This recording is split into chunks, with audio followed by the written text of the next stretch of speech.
श्री जगन्नाथ महाप्रभु के भक्त श्री सदन कसाई। सदन कसाई जो थे वो मांस बेचते थे, यही उनका काम था। एक बार ऐसे तराजू में तोलते थे मांस को, तो जब मांस का विक्रय कर रहे थे तो उनको पता नहीं चला, वो भार की जगह शालिग्राम जी को रखते थे। लेकिन कीर्तन उनको बड़ा प्रिय था, कीर्तन करते हुए मांस बेचते थे। बताओ, ऐसा उनका स्वरूप।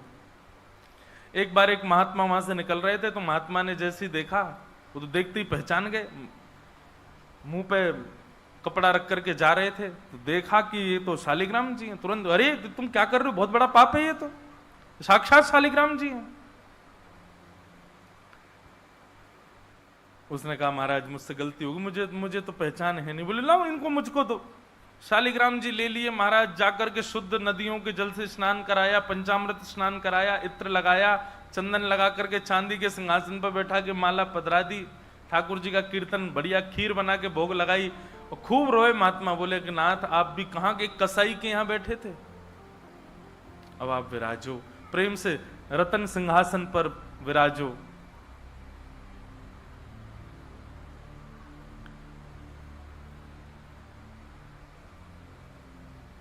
ठाकुर जी विराज गए। रात्रि को महात्मा के स्वप्न में आए, और स्वप्न में आकर के बोले सुनो, सुबह होते ही हमको ले जाओ और हमको वो सदन कसाई के पास छोड़ के आओ।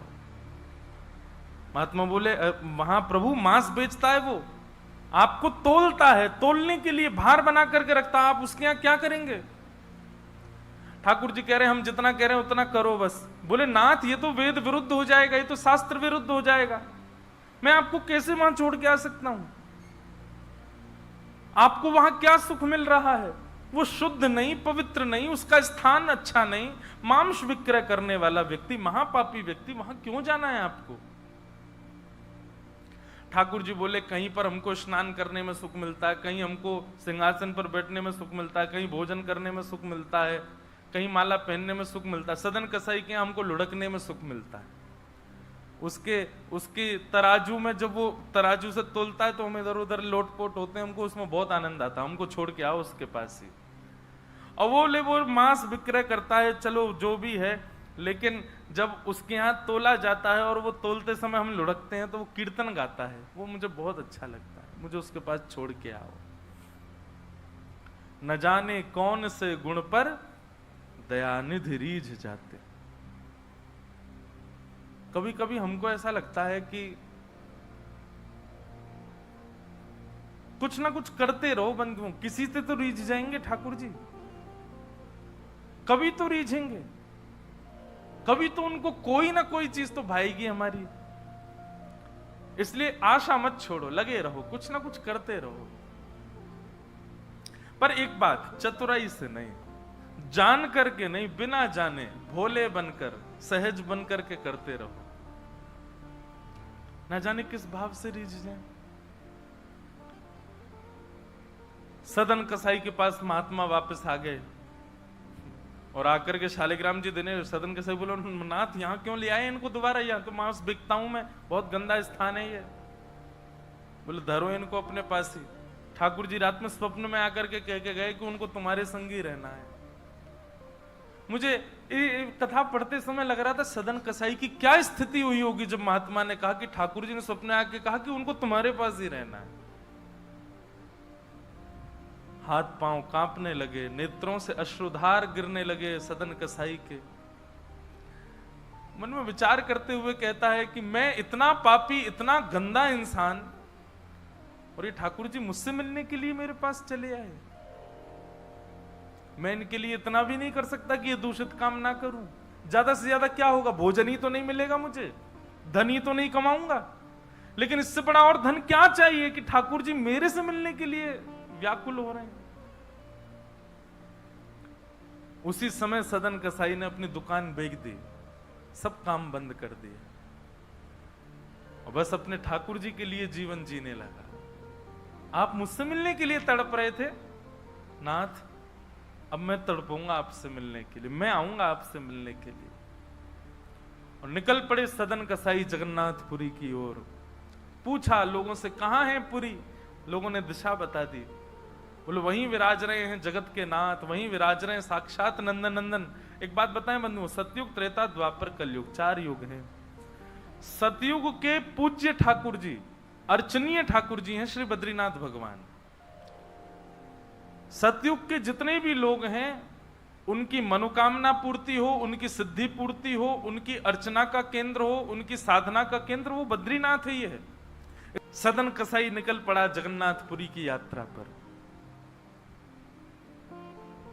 बस बार बार उसके मन में एक ही भावना आती है, आप मेरे से मिलने के लिए तड़पे थे, आप मेरे पास रहने के लिए तड़पे थे, मैं आऊंगा आपसे मिलने के लिए। और निकल पड़ा।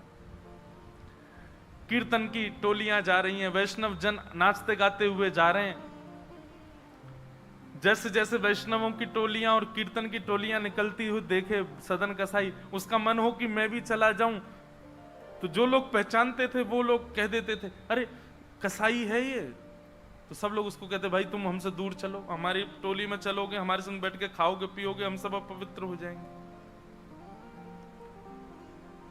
जिस मार्ग पर सब लोग चल रहे हैं सदन कसाई उस मार्ग से उतर करके चल रहे हैं। कहीं मैं इस मार्ग पर चलूंगा, मेरे चलने से मार्ग अपवित्र हो जाएगा। और स्मरण कर रहे हैं महाप्रभु श्री जगन्नाथ जी का। चलते चलते बंधुओं, मुझे ऐसा लगता है आजकल तो ऐसे चित्र हो गए हैं, हम लोग कहीं भी दर्शन कर लेते हैं महाप्रभु जी का। उस काल की बात है जब चित्र भी नहीं होते थे, तो कई लोग तो पहली बार ही जगन्नाथ जी को देखते थे।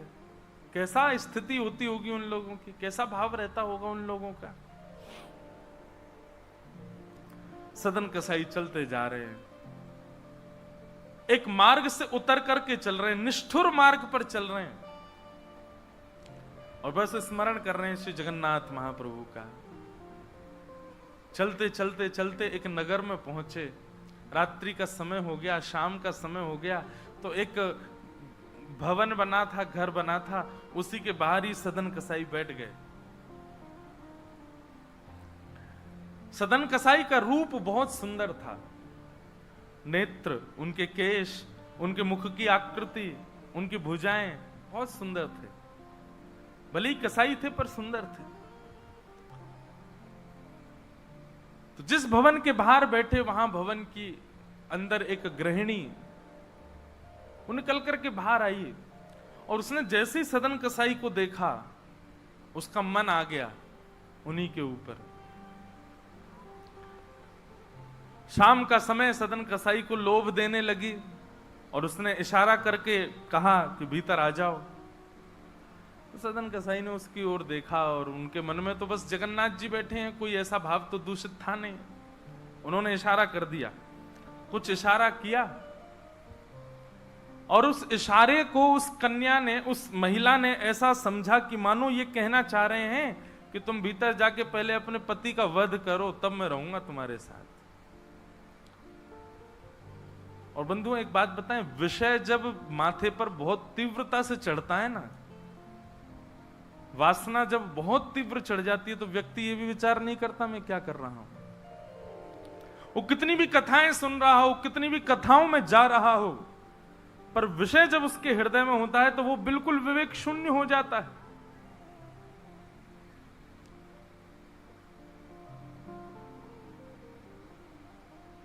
विषयों का मतलब, विषय भोगने से पाप कम लगता है, पर विषय जब सिर पर हावी होता है तो उस समय जो हम विवेक शून्य हो जाते हैं उससे पाप ज्यादा लगता है हमको।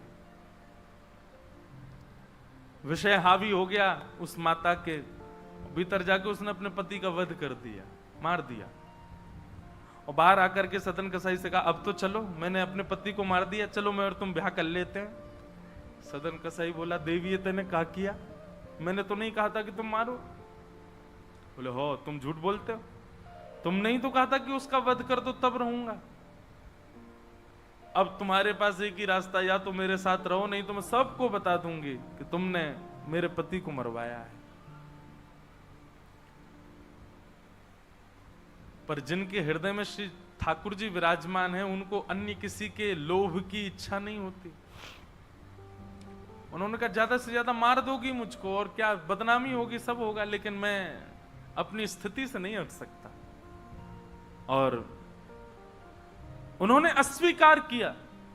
और हुआ वही, उसने हल्ला मचा करके सबको इकट्ठा कर दिया, मेरे पति को इसने मरवा दिया और ये आदि आदि सब कर दिया। सदन कसाई को बंदी बना करके राजा के सामने प्रकट कर दिया। सब लोग आ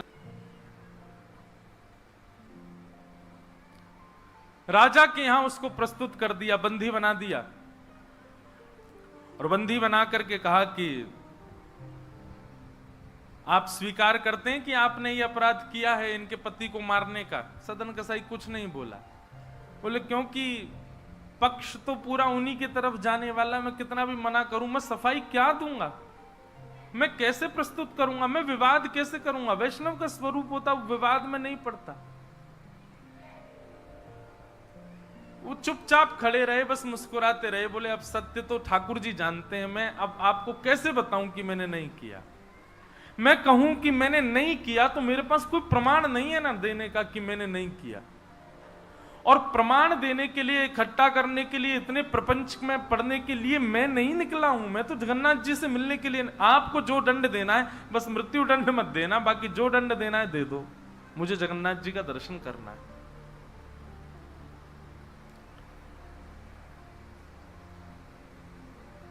राजा ने सदन कसाई की बात तो मानी कि मृत्युदंड तो नहीं दिया, पर कहा कि जिन हाथों से तुमने उस व्यक्ति का वध किया उन हाथों को हम काट देंगे।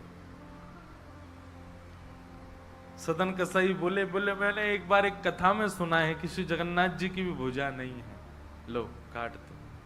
जैसे मेरे स्वामी वैसा मैं, और अपनी दोनों भुजाएं आगे कर दी। मेरे स्वामी भी तो ऐसे ही रहते हैं। अच्छा, एक बार की बात है, गोस्वामी तुलसीदास जी दर्शन करने गए जगन्नाथ जी का, और जैसे ही जगन्नाथ जी को देखा तुरंत नेत्र बंद कर लिए। बोले राम राम राम राम जी, मैंने क्या देख लिया? तुरंत बाहर निकल करके आए, भागे मंदिर से दूर। किसी ने रोका, बोले क्या हो गया गोस्वामी जी? बोले ये मेरे ठाकुर जी हैं ही नहीं।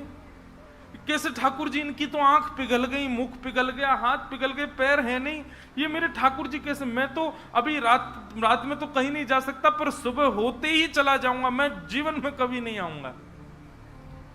इतने ज्यादा भयभीत हो गए। रात्रि में गोस्वामी जी जैसे ही सोए तो महाप्रभु जगन्नाथ जी उनके स्वप्न में आए, धनुष बाण हाथ में लेकर के राघवेंद्र सरकार प्रकट हो गए। बोले भगवान वजह से है? गोस्वामी जी बोले मेरी वजह से? बोले हाँ, तुमने मानस जी में लिखा है, बिन पग चलहि सुनहि बिन काना।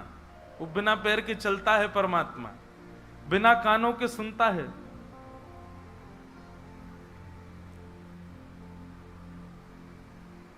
निज कृत कर्म करहु विधि नाना। बिना हस्त कमल के कई सारे काम कर देता है। अब आपके पास दो ही तरीके हैं, या तो हमारे इस रूप को स्वीकार करो, नहीं तो चौपाई को जाके मिटा दो मानस जी से। तब गोस्वामी जी को भेद पता चला। जय हो भगवान, क्षमा करो मुझे, मैं तो आपके रूप को जान ही नहीं पाया। तो अगले दिन दर्शन करने गए, तब वही रूप, बिन पग चलहि, बिना पैर के चलते हैं। और ऐसे कोई दुनिया का ठाकुर नहीं चलता जैसे जगन्नाथ जी चलते हैं।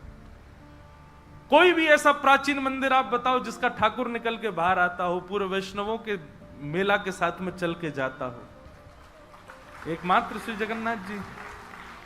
और सुनो, आप लोग कभी दर्शन करना, श्री जगन्नाथ जी मंदिर में जाओगे तो जो गरुण स्तंभ है, जहां पर गरुण जी विराज, सब लोग गले मिलते हैं, वहां पर उस गरुण स्तंभ के पीछे भोग घर है ठाकुर जी का।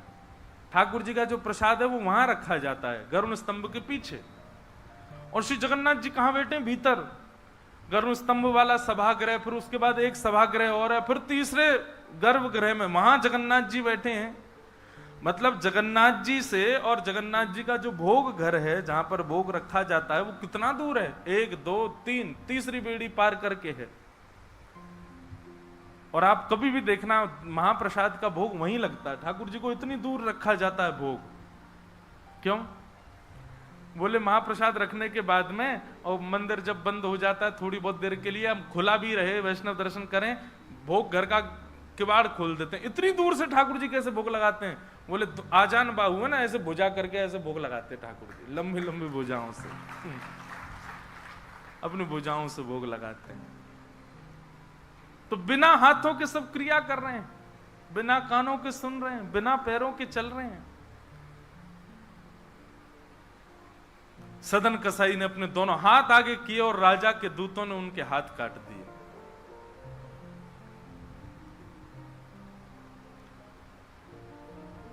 पीड़ा में नहीं है, प्रसन्नता में है। आंसू तो निकल रहे हैं नेत्रों से, पर प्रसन्नता के आंसू हैं कि नाथ आपने किसी रूप में तो मुझे स्वीकार किया।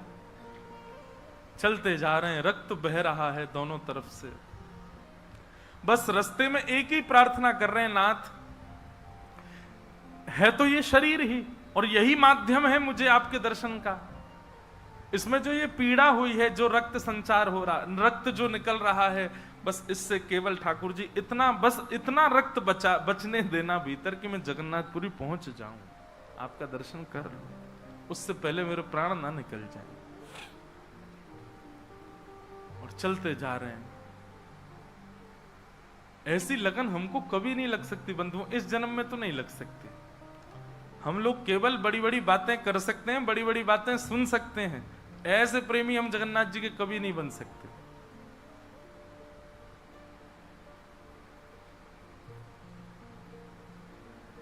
अरे हमारा कोई छोटा सा काम बिगड़ जाए तो हम जगन्नाथपुरी ना जाएं? अरे महाप्रभु जी ने तो मेरा ये काम बिगड़वा दिया। यहां तो हाथ पांव कटवा देते हैं वैष्णव ठाकुर जी से मिलने के लिए। सदन कसाई जैसे ही श्री क्षेत्र में उन्होंने प्रवेश किया, और जैसे ही प्रवेश किया ब्रह्म वेदी पर श्री जगन्नाथ जी झूमने लगे। पुजारियों ने जाकर के कहा, महाप्रभु जी आज्ञा करें, आप इतने प्रसन्न क्यों हैं? बोले मेरा एक भक्त आया है, वो बेचारा बहुत कष्ट में है, आप लोग तुरंत पालकी लेकर के जाइए और उसको लेकर के आइए यहां पर। पुजारी सब पालकी लेकर के दौड़े और पुरी में प्रवेश कर रहे वैष्णवों से पूछने, अरे भैया महाप्रभु जी का कोई भक्त आया है क्या? महाप्रभु जी ने पालकी भेजी है उसको ले जाने के लिए। महाप्रभु जी आज बड़े प्रसन्न हैं, उनका कोई परम वैष्णव भक्त आया है। तो सदन कसाई ने जैसे ये बात सुनी कि पुजारी हल्ला कर रहे हैं, कोई बहुत बड़ा भक्त आया है, महाप्रभु जी ने उसके लिए पालकी भेजी, तो सदन कसाई इतने खुश हो गए, बोले आज ठाकुर जी के दर्शन तो होंगे, उनके एक प्रिय भक्त के भी दर्शन हो जाएंगे, कितना मेरा सौभाग्य होगा। और रही बात, मैं तो बहुत बड़ा पापी हूं, मैं तो रास्ता भर यही सोचता आ रहा था कि मैंने इतना पाप किया, इतना मांस बेचा है जानवरों का, महाप्रभु जी पता नहीं मुझसे नाराज होंगे, पर आज लगता है कोई परम वैष्णव भक्त आया तो महाप्रभु जी का मूड बढ़िया होगा, आज प्रसन्न होंगे। तो प्रसन्न मुद्रा में ठाकुर जी बैठे होंगे, तब मैं दर्शन करूंगा तो मेरे सारे अपराधों को क्षमा कर देंगे। वहां तो भीड़ लग गई पालकी के पास में, बोले हम हैं परम भक्त, और वो सदन कसाई दूर ही खड़े हैं। बोले इनमें से कोई होगा जो पालकी में बैठेगा, आज पहले उसको प्रणाम करूंगा फिर महाप्रभु जी को करूंगा। वहां तो इतनी भीड़ लग गई कि पंडा पुजारी पालकी लेके जान बचा के भागे वहां से, क्योंकि सबको लगता है कि हमसे बड़ा भक्त तो कोई है ही नहीं। पालकी खाली लौट करके आ गई। महाप्रभु जगन्नाथ जी बोले तुम खाली आ गए, लेके नहीं आए उनको? बोले भगवान आपके एक दो भक्त तो है नहीं, वहां तो हजारों भक्त, एक पालकी उसमें कितनों को बैठा किया, सब चढ़ने लगे। बोले हम हैं भक्त, हम हैं भक्त। आप कोई संकेत बताओ, आपके भक्त का कोई लक्षण। श्री जगन्नाथ प्रभु के नेत्रों सजल हो गए, बोले मेरी तरह उसके भी हाथ नहीं है, जो आया है वही है मेरा भक्त, उसको लेके आओ।